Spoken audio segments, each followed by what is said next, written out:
وبركاته. اليوم نعمل لكم فيديو خاص جدا بالنادي النادي الإفريقي. النادي الإفريقي والتتويجات على من اللي تأسس النادي الإفريقي إلى يومنا هذا، شنو عمل النادي الإفريقي وشنية الكؤوس اللي هزها وأول كأس وكل شيء اليوم باش نشوفوه في الحلقة اليوم.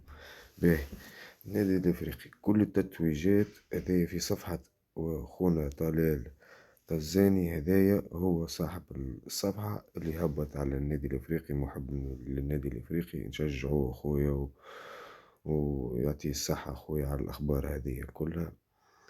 باهي نبدأ. كل التتويجات كبير تونس النادي الإفريقي بالأرقام: بطولة تونس 13 بطولة النادي الإفريقي عنده، وعنده زادة 13 كأس وكأس سوبر تونس عنده 4 كؤوس. دوري أبطال إفريقيا لقب وأول تتويج في إفريقيا، والنادي الإفريقي طلع هو أول فريق يعني يتوج ببطولة برابطة الأبطال الإفريقية، يعطيه الصحة. الكأس الأفرو الآسيوي لقب وحيد وكان الأول في تونس، يعطيه الصحة زاد ديما الأولاني. دوري أبطال العرب 2 بطولات، وكالعادة كان الأول أول تتويج لنادي تونسي بهذا اللقب للنادي الإفريقي. البطولة العربية للنادي الفائز بالكأس، بطولة كأس شمال إفريقيا 2 كؤوس. الكأس المغاربية للأندية البطلة 4 كؤوس. الكأس المغاربية للأندية الفائزة بالكؤوس 2 كؤوس. يعني الحصيلة عدد التتويجات 43 لقب، وكلها بالحلال. هم قالوا هما كلهم بالحلال خويا، هما أهل مكة أدرى بشعابها كما يقولوا، فهمت؟ هما كبار ويعرفوا. هدايا من أحد عكس فريق التسميات عليه الرشوة والجعالة. المركز الثاني في البطولة 21 مرة، وصيف صاحب الكأس 14 مرة. هذه إنجازات كبيرة اللي نتاع النادي الأفريقي.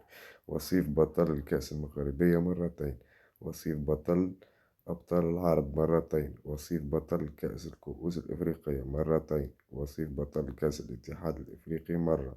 والنادي الإفريقي يمتلك العديد من الأرقام القياسية، وأهمها هو أول نادي تونسي يتوج بلقب دوري أبطال إفريقيا.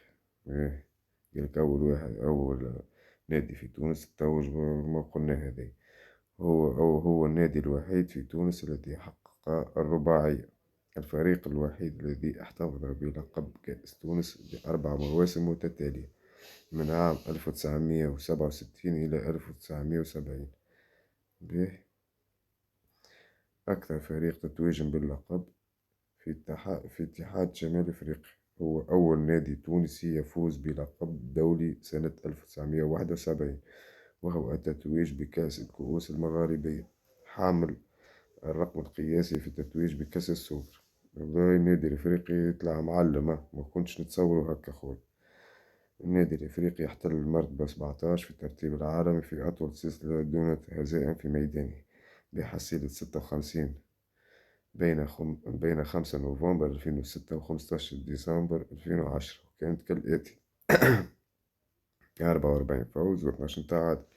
الحارس صادق سيسي عتوقة هو أكثر لاعب تونسي توج بلقب كأس تونس برصيد 8 كؤوس. عتوقة أصله هو صحيح، أصله في النادي الإفريقي، وزع معاه 8 كؤوس، كان حارس كبير عتوقة.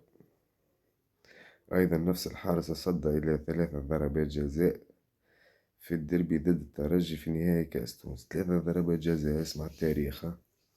أيضا عتوقة هو أكثر اللاعبين مشاركة في البطولة ب416 مباراة، ما شاء الله، 416 مباراة عتوقة.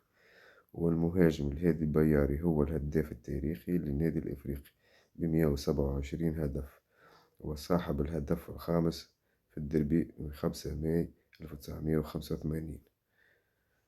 والمهاجم حسن بعيو هو الهداف النادي الإفريقي في تاريخ الدربيات بتسجيله 9 أهداف.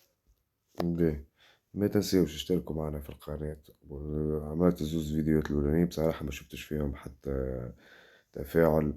عاونونا بالله باك الجيم والابوني باش نزيدو نتشجعو نهبطولكم فيديوهات أكثر، فهمت، على الأندية التونسية، فهمت، وإن شاء الله ربي يوفقنا ويوفقكم، وبارك الله فيكم الناس الكل، ونكملوا الفيديو واش مازال فيه. خليكم أيضا الهادي البياري اللاعب التونسي الوحيد الذي توج هداف للبطولة في 3 مناسبات. الحارس العادل النفزي يمتلك الرقم القياسي في الحفاظ على عذارة شباكه، ولم يقبل أي هدف طيلة 13 مباراة في موسم 2008 و2007. أنا حين النادي الإفريقي الموسم بطل تونس. بون هي عندها تاريخ باهي النادي الإفريقي، فهمت، وديما راهو حسب كل شيء، ديما حسابات في البطولة، ديما أنا حسب نغزلها من أول الدنيا. ديما الترجي الرياضي التونسي هو أول فريق، وديما يجي بعده النادي الإفريقي، وبعد يجي النجم الساحلي، ومن بعد يجي النادي الرياضي الصفاقسي، وبعد تجي بقية الفرق. هذاك أنا ديما شنيا نشوف تاريخ النادي الإفريقي عنده تاريخ كبير، فهمت، ما ننكروش هدايا. ولكن في العشرية هذه تسمى العشرية السوداء للنادي الإفريقي، يعني حسب ما نغزر، فهمت. النادي الإفريقي فهمت عبارة داخل في حيط، هاو الخامس، هاو قبل الآخر، هاو فهمت. حتى العمل مشى لربيع الأبطال، فهمت. بصراحة الأخرانية ذيك اللي لعبها في 2017 عمل الفضح، فهمت، وهو قاعد، فهمت أنا. هذا بشارك سوء الإدارة، سوء التحكم، وسوء الوعد.